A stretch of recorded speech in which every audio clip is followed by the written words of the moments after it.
الكلام هنا خلصان وانا بردان مش حرام. انت فاهم؟ السلام عليكم. لقمه حلوه تعالى اتفضل. عندي كف 500. فين الرغيف؟ ايوه حنين ده. احكي لي بقى، قول لي بتاكل هنا بقالك قد ايه؟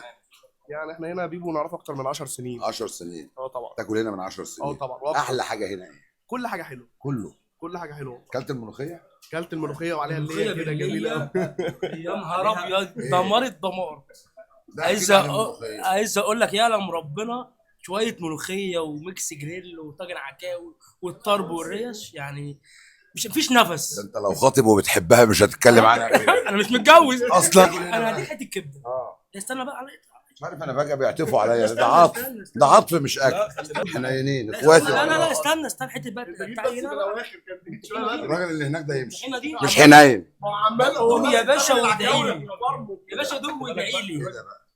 الكلام هنا خلصان وانا بردان مش حرام. انت فاهم؟ اكل يعني بسم الله ما شاء الله تاكل هنا عليه. على طول انت؟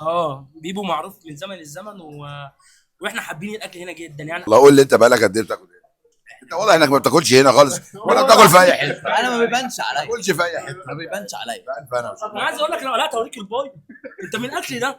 انا خايف اكل منك اساسا. اللحمه هنا ملهاش. انا لو قعدت شويه قدامك هتاكلني انا شخصيا.